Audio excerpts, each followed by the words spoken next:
Happy hump day. I guess it's hump day because it's the middle of the week. That's why it's associated with a camel too. It's got a hump on it. It's Wednesday, April 6th, 2022. What is new today? Well, I just saw that the criminal establishment is going to give Ukraine another $100 million for, I don't know, war support. I don't know, whatever. My question is, all this money that we keep giving to other countries and most recently to Ukraine, who in Ukraine is receiving this money? Who's responsible for managing it? Is it Zelensky, the former comedy actor that's running this theater right now? Is it somebody else? Is there an accountant there that we're getting it to? How's it all being tracked and how's it being used? I'm just curious, since we're all paying for it, we're on the hook for it as far as debt, because again, our income taxes don't pay for the amount of money that they create and the debt that they create in this mafia-run organization called the United States of America. Not these United States, the United States Incorporated. So who's making an accounting for all this? See, if we do this and we start, hey, I'm going to give some money here, there, and not designate or write down what it's for, then you get audited. But as this corporate entity that we are, this criminal entity enterprise that we have right now, we can just create a bunch of money and throw it over there, and everybody feels good because we're helping. Yeah, put your little ribbon on, your pretty colors. Hey, look, I voted. Hey, I care. That's all it is. But where's the money really go? Where's the money go once it gets there? Where are the pallets full of cash showing up? That's what I want to know. Who's getting that money? It was a few billion, a few weeks ago. I don't even know. We can't keep the numbers straight. First it was 10 billion, 13 billion, something like that. Then another billion, 100 million just yesterday. White House is going to give them 100 million for, miscellaneous expenses. In other words, walking around money. Unbelievable. I mean, it really is. But, we've kind of become numb to it. We hear it on the network news. And speaking of which, I got to say, I watch the network news because I want to see what the game plan is, and I want to see where the money's going, and I want to see who's pulling the strings, because that's really it. It's just a narrative. I want to see what the narrative of the day is.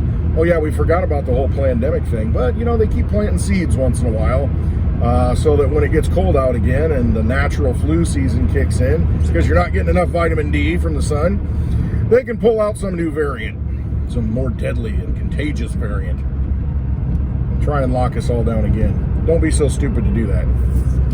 But anyway, getting back to it becoming normalized to where we just, throw a bunch of money around. We're doing it for this, that. And really, we're not even saying what it's for. Let's just do it. We're going to give them some money. They need money. They need help. Let's go throw them some money. Absolutely ridiculous. But, as I said, it's normalized because we live in a debt-based system to where, in 2008, when we bailed out the banks, it was under $800 billion, 800 billion with a B dollars in 2008. Now fast forward to 14 years already? And we're passing, a plan here or there, 1.9 trillion there, a couple trillion there, and that's not even the budget. So it's just accelerated because as new money gets created, debt is attached to it. Somebody's got to pay that debt back. So how do you pay it back? You got to create new money to pay the debt, which has debt attached to it. And it's this vicious cycle. Oh, man. And that's exactly what happens. So, vote for me.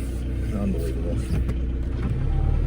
So you've got this endless cycle of debt, and it gets to a point where there's nothing you can do to ever hope to pay it back. So why are you even trying? You just default on it. You just keep printing and printing and printing until nobody accepts it anymore. But oh wait, we have Russia, who, the West has pushed into, leaving the SWIFT system and sanctions. And there's so many tangents I can go on right now. All I hear about is Biden is under pressure to put heavier sanctions on Putin and Russia. Okay, what sanctions are you going to put on them now? You basically cut them off from the Western banking system, which, that works really well. Now, if you want to get natural gas, if you're in Europe, You got to use rubles, Russian rubles, or gold, or Bitcoin. You see what they're doing? They're completely upsetting the apple cart. The petrodollar system, they've stuck a knife in it. And, well, I shouldn't say not completely, as far as natural gas, but oil's coming. They're the third largest oil producer, the largest natural gas producer. So what do you think's going to happen? They're going to make you buy oil in rubles or gold or whatever they want that is sound. You've done nothing to hurt them. All they've done is said, okay, fine. We're not going to play in your casino anymore. And that's exactly what they're doing. And so now we have to put heavier sanctions on them. And why is it called an oligarch if you're a billionaire in Russia? But if you're a billionaire in the United States or the Western world, you're a venture capitalist or you're a titan of industry, but you're not an oligarch. It's ridiculous. But that's the media. That's the fake media that we're dealing with. They give you the narrative. It's the words they choose. Speaking of, okay. Did you see the whole thing with Biden? Obama came back to the White House for the first time, I think it was yesterday, to celebrate the Unaffordable Care Act's passage, several years ago.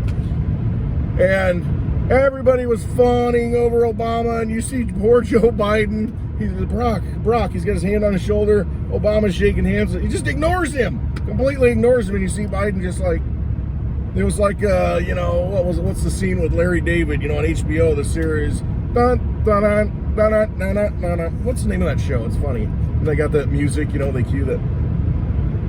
So anyway, that's what you're looking at. Poor Joe.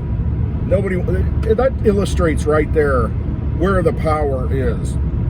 Joe Biden has no power. He's not running the show. You ask yourself, well, who's running the show then? Because it's a big show. I don't know. But just looking at that scene yesterday, all the energy was directed towards Barry Hussein, whatever his name is, Barack Obama. Biden, poor guy, had nothing. Just a shell of a human being. Not a good situation to be in. Not a confident situation for me as someone living here. And this is our leader? No, he's the one who was selected. So anyway, but back to the news. If you want to know why I watch network news, it's tough, but I do just because I want to see what the game plan is. And this morning on the Today Show on NBC, you just watch the commercials, and you look at what the commercials are, and it's medicines. What's the drug du jour of the day? Ask your doctor if this is right for you. And then, so that's the majority of the whole thing. And then the other one was, I can't even remember what it was now. But anyway, it seems like that's pretty much where the funding is. And if you want to find out who's paying the bills, that's what you look at. The Oscars, sponsored by Pfizer. So if you're sponsored by somebody, if they're paying you money, do you think you're going to come out with a devastating story or go against that narrative? Probably not. And so then you look back at this whole pandemic thing to where they rolled out all of this propaganda, all of this craziness, all of these fake numbers that are now that's coming out and showing, well, yeah, we were actually saying people died from it if they had it at the time that they died or if they tested positive. Even though they had a massive heart attack, we're going to say that they died from, that. But it was all fake because, the numbers that showed everybody's dropping dead of, whatever you want to call it, the vampire disease. It's not the case. All they did, because they got paid, hospitals, if someone died from that, they got incentivized by the government if they died from that. So everybody was diagnosed with it. It's like, oh, I'll give them a test. Positive. All right. Massive coronary heart attack. Boom. Died of, C word. That's how rigged everything is. And how does it get this rigged? And I harp on it and harp on it. You're probably tired of hearing me say it. How does it get this rigged? Well, you got to have enough money to rig it. Okay. Well, how do you get the money to rig it? Well, you create a central bank to where you can just create as much as you want without limitations. So as one of the Rothschild, the Red Shields said, Give me control of the nation's money supply, and I care not who you elect. Doesn't matter who's running the government, because you face it. Presidents leave every 4 years, 8 years at the most. Congressmen can be bought and paid for. Or you can vote them out. You send out flyers like the flyer I just got in the mail, vote for me, and you put all the commercials on, and you get somebody selected, or elected, sorry. But when you have control of the money, you can do that. You can pay off the media. Holy cow, birds just flew right by there. Look like the new Top Gun movie. Can I request a flyby? No. And there they come. The money is the key. The money is the heart of all of this. They can control everything with it. And it's been a slow process, but eventually you take over the schools, you take over the colleges, you put a certain mindset of professors in there, a certain curriculum, and it just feeds upon itself. So then you're producing teachers that come into the public school systems that we supposedly locally control, but you don't. Everybody should run for the school board and take control and hire good people and fire those people who are not good. And yeah, but you have tenure as a teacher, and it's almost like, well, what do you have to do to get fired at that point? Heck, you can even, well, I'm not even going to get into the Florida thing, the kindergarten through third grade stuff. But I mean, I like what Tulsi Gabbard said. It's like kindergarten through third grade. Why are we talking about sex at all in high school? In high school, even 12th grade. Why are we projecting someone's values onto children in schools at all? I mean, I get health education. It's like, okay, this is, you go through and this is the anatomy, blah, blah, blah. There's certain chromosomes and you just base it on science. There are anomalies. I mean, there are. There's hermaphrodites out there. There are people who, unfortunately, it's a very confusing thing. But we're talking about choice here. And I just saw a video on Twitter where some lady, she had the little baby, and she says, my baby's gay, my baby's gay. And it's like, that kid has no idea but you're skewing the mindset. And it's just because you can do it doesn't mean you should do it. And it's just, I don't know. I don't know what's happened. I don't know what's happened to this world. I don't know what. Let people be who they want to be. I'm 100% for that. But don't project that. Don't force that lifestyle, that mindset onto someone else. I'm completely accepting of everybody. Do whatever you want. As long as it's not hurting somebody and you're, it's, they're of age and you're mentally aware of making the decisions. But, kindergartner, third grader, they don't know what's going on. They're impressionable. You really screw them up. You can screw these kids up all the way up to, like Tulsi Gabbard said, 12th grade. Very impressionable. That's why we kind of say, well, 18 is kind of the, the break point, where you kind of, can make decisions on your own. But we're telling them they can't make decisions until age 21. Like here in Illinois, I don't know what it is in other states, you can't smoke a cigarette legally until you're 21. Tobacco, got to be 21. Alcohol, 21. But if you're 18, you can get drafted and go, fight in a war, somebody else's war, somewhere that you shouldn't be in because it serves some other ivory tower master's interests. But there are certain, norms in society that we kind of, okay, yeah, that's probably about the right age. Most people, you got to be 16 to drive, sometimes 18. So there are certain, boundaries, general boundaries sometimes. But some things shouldn't be discussed in kindergarten. Some things shouldn't be discussed at all in school. We just have to make that decision. But it's just, why project a lifestyle onto someone else and almost like it's a mission to change people into something else? It's one thing to change people's minds, but to actually try and change people to become something else that they're not and convince them. Don't want to get off on this tangent, but we live in a pretty screwed up society. I should say there's a segment of people that are screwed up, and they just are. Here's what it is. We got to deal with it. So, but a lot of this, again, it goes back to the money. If it costs people to do something, they're probably going to think twice. But if it's easy money and they get funded through some grant and pushed a certain way and, here, go do this study. We're going to give you $1 million. Well, then they go out and do it, and then they can project this stuff, the findings onto someone else. It's just the money, the bad money, the system that we're in supports a lot of bad things. A lot of things that would not have happened otherwise. Because if you've got a free market to where there's only so much money and you have sound money, this is where Litecoin comes in. There's only so much to go around. If that's our currency of the realm, you're going to think twice before you buy it. And you see it with Bitcoin, you see it with Litecoin. People are just hodl. Don't spend it.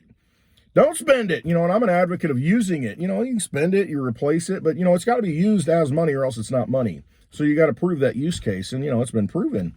But if you just sit there and hoard it and hoard it and hoard it, and if everybody did that, then you wouldn't have any money. It wouldn't be changing hands. But, and you look at it that way, though, people hoard it and hoard it and hoard it and hodl it. And the reason why they do that is because it has value and they understand the value of it. So you're really going to have to convince them to spend it. Now, if you're talking about the Federal Reserve note, well, yeah, spend it. 100 million, sure, take it. 100 Litecoin? No, not worth it. Not doing it. Not going to do it. 100 Bitcoin? Nope, not using it. Not going to use it. Got to convince me. Got to give me a better argument than just, hey, we care. Yeah, we all care. But how much do you care? How much energy do you want to devote to something, if it's not just, free energy like the Fed note, just created out of nothing. No, if it's actually something that has real value and there's a limited supply of it, you really think twice and you think, I really don't want to use it for that. I'm not going to do it. You got to convince me. Give me a good argument. I'm all over the place today. But those are my rambling thoughts. It's a Wednesday, a little Westwood half wisdom on a Wednesday. So just a lot of things to think about. We vote with our money. It's up to us to give value to everything. That's what this life is. That's what gives art value. That's what gives an NFT value. That's what gives an automobile value. Why is that car worth $200,000? Well, because somebody's willing to pay it. And then if somebody wanted to buy this OD, the original Digibug, I wouldn't sell it. Somebody asked me over the weekend, hey, you want to sell that? I'm like, no. Why would I sell this thing? I can't replace it. I don't care. You give me $5,000, I can't replace it. It's just, especially right now. I know what it does. I know what I've got into it. And it's just, it does what it does for me. That's what I need. Do I want to go out why would I want to go out and buy another vehicle? And waste that energy and waste that labor when I have something that runs here. So, I don't know. It's all about choices. Are you going to spend Litecoin on a new vehicle? No, I'll save that. And I'll keep driving the Digibug. So we all make choices. We all give our power, our energy. We, the people, decide what has value. And so I think it's a good time to step back and all this rambling that I've gone through. I guess the point is this. What really has value? What are the things that have real value that you're willing to part with your energy, because that's what money is, your energy to put it into those things? What are those things that are valuable? Real value that are going to make you spend your Bitcoin, spend your Litecoin. What are those things? And at what point would you spend it? It's like, all right now, would you give 100 Litecoin to this? No. Would you give 1 to it? Yeah, I might do that. At what point are you willing to use it as real money and determine what the real value is? At some point, we're going to find out what the real value is of these things sometime quick, because those things that we thought had value are deteriorating. And you're seeing it with Russia. They're saying this has value, rubles, gold, Bitcoin, because we have natural gas, which has value, because you can do a lot of things with it. We have oil, do a lot of things with it. We know what the value is. If you're the only person with a well for 100 miles around, you get a lot of value there. What are you going to want for it? Those are the things that we have to decide. Those are the things that we are now faced with. And you're seeing it at the national level, the world level, nation states deciding what has real value and what will we accept for that real value. None of this artificiality anymore. These Federal Reserve notes that were created out of nothing are going to be exactly nothing. That's what they're worth. So as that runs out over the next year, 2 years, 5 years, 10 years, I don't know how long it'll take, but it's just going to continue to deteriorate. You're going to have less purchasing power. You're going to pay more for those things you need because they're losing their worth. They're becoming worth less. So find those things that are going to hold value. Sound money for the digital age. Look into Litecoin. Look into things like silver. Look into things, like gold. But, again, silver's, in my mind, way undervalued compared to gold. It's a better deal for someone like me who can't afford to be buying gold. And most of us, much more upside potential. Same with Litecoin. Much more upside potential than Bitcoin. And with all the technology and all the relationships that it's building right now, it's a no-brainer. Go into that in another video. All right, enough of my ramblings today, but find things of real value. You know what they are because you give them power. You make them valuable. You know what's right on the inside. Trust yourself. All right.